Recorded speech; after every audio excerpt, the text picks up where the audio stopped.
Bibelen eldre enn nutøyar rattskrivingar reglur. Så som vi vera lærda setta tegn tar vi skriva. Tann frimelen og tann måten ikke eldre enn 130 år. Og han er ser norrländskur det så där. Skriva du annormal, skriva du engst, så er det slett iverhøvs lykka. Og men hikker du på gamla tekster, gamla latintekster og gamla griska tekster, så sars du tegn, du sars sånn kolon-tegn og semikolon og sånt. Du sars også punktum var ofta hagre mitt ui. Og negg farre. Du tar fra gamlar tøy var det sånn at det var ikke omsøkn og grunnår og bla bla bla, komma midt inn i setningen. Tvær trudjafer og så tar setning av liv og så punktum. Nei. Til dømes, altså, nu fyrir halde jeg meg til ennsku King James-bibelna. Og annars, hef du lært å skriva engst, så sars du til at du skriver engst, så er det helt ærvise tegnsetting enn hva det er i føreskun og danskun. Det er alt fullt idiotreglen. Som så er det også idiotregler tar du skriver engst, men eller til regler, men det er minst lukka nek såles når at du bare nastan setur et tegn her som setninger i liver. Etla hvis det er brått og i tankagensen til nekka som nu kjemur det som alt løy til. Ja, hva tegnen så her? Er det kolon, semikolon til å komme? Og så videre.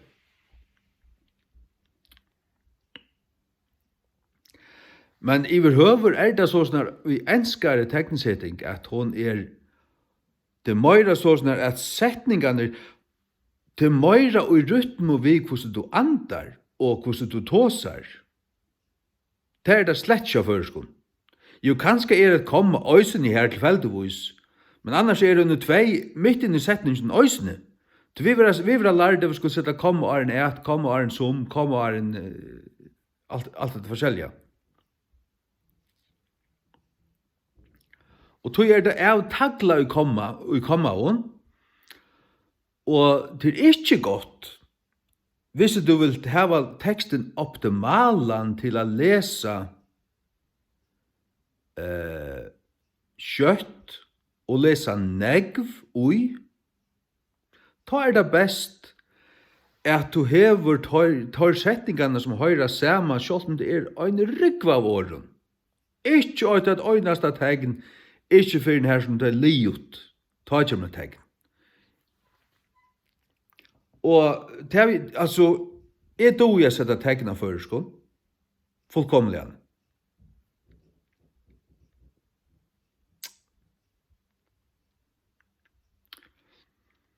Jeg skriver i 3G vi Göteborg en stol om først mal i 3G. 6 søyer jeg i omgang komma feil. Jeg fikk 11. Det fikk jeg øysene i 2000 flotje. 11. Jeg har alltid finnet 11 først stol. Men da det kommer til Bibelene, da ble jeg tusendevis av komma av noe skrell, og gasar ei. Det er då ikke til et øyneste pette. Og Bibelen er sånn egna bok. Hon bokkar ikke fyrir fraskaparsetsen eller rattskrivingarreglum Falkaskolans eller nøkron. Hon er oman fyrir tykkun öll. Hon kommer døma tykkun öll. Og tann som vil, tann som skal drømma lesa, han kan godt teka han opp og lesa. Det er bare til at til dømane etter heimsins kriterium og laun. men det akkurat omvendt. Det hon som dømer til. Så at hon bytt for det her, men heldig du henne være bytta, så heldur hon til være byttan. Det hon Guds år.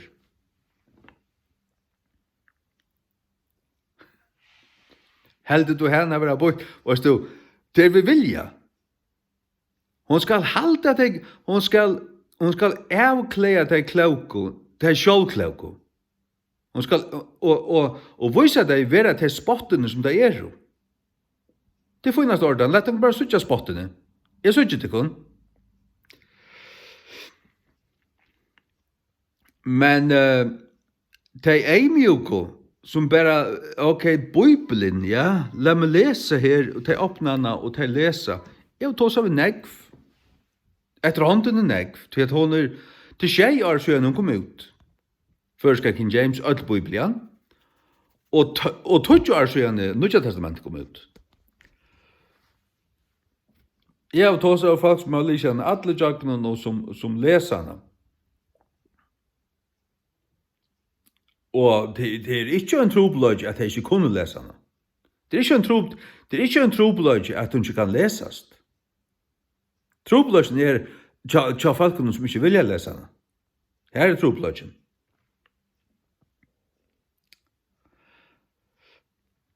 Så at god til valser tar loter som nyarliger, som ikke og alt det. La meg lese det her for der.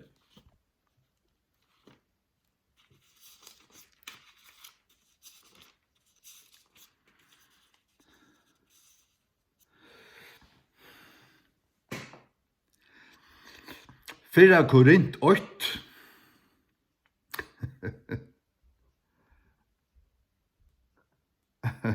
Fra 22. Det jødene krever autetjen, og grekkene søker til visdomne. Ja. Lær dere for å lære teologi, tjej og er, om kavhøyt noen satans skola og Kjapmanahavn og kom atter som høytningar. Jeg vil si at det her. Tryggvande unge menn færa til Danmarkar og til teologi seminariet i København, tar tryggvande vittnande frelster til det freste, tar evnokta trunna til å komme atter.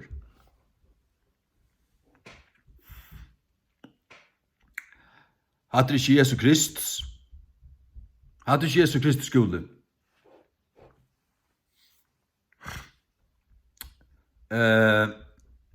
Ja, grekkene søker til visdom.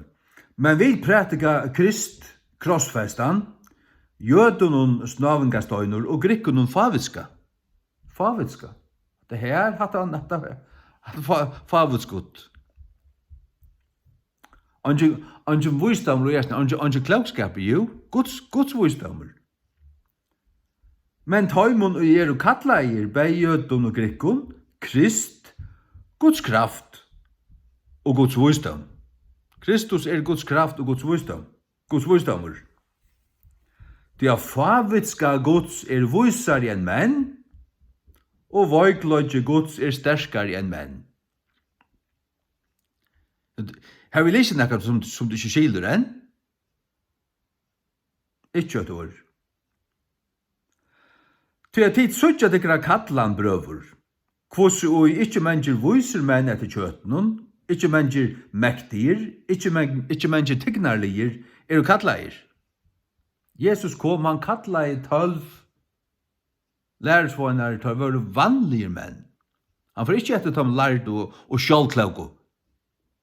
Han får etter tattløymte mannen og fiskemannen.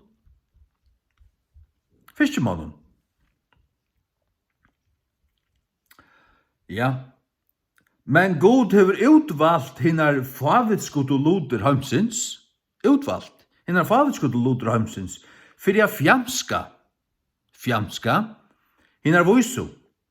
Og God hever utvalgt hinnar voik og luder heimsins. Fyrir jeg fjamska tar luder som mektir. Fjamska.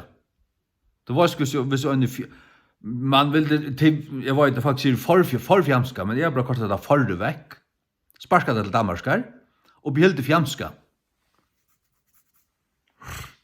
för fjamska tar loder som mäktig. Och det skilt, det skilt det utmärka. Ingen trobladje. Men du stolt drömmer du vill inte. Ja, det är så tunn trobladje. Og nýjarlige loder heimsins, og loder som vanvirder, hefur god utvalt. Ja, og loder som oi, gjerra et lanches loder som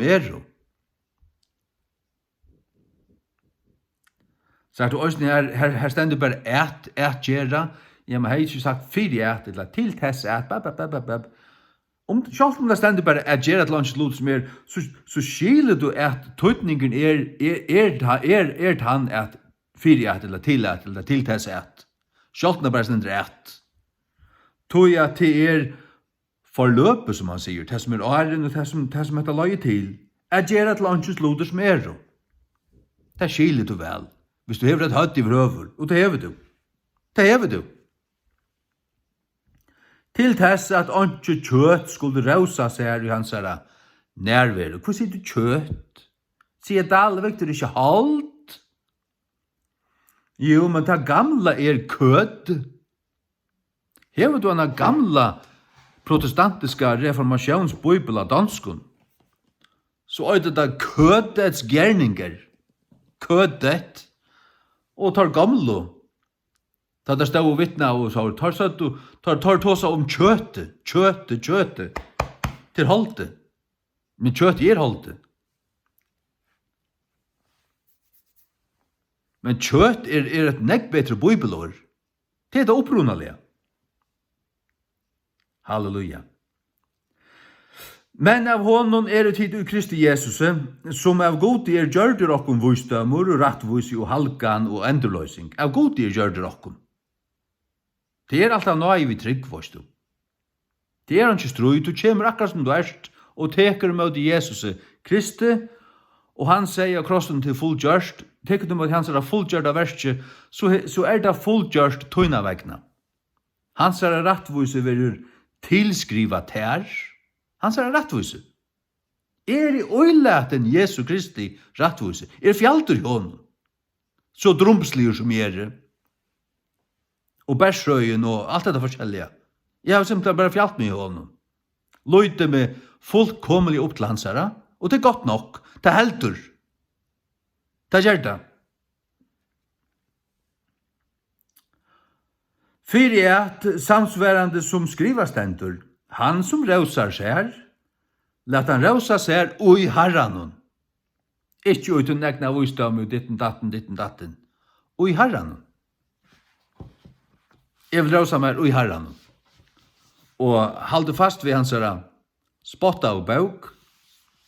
Jeg elskjana. Amen.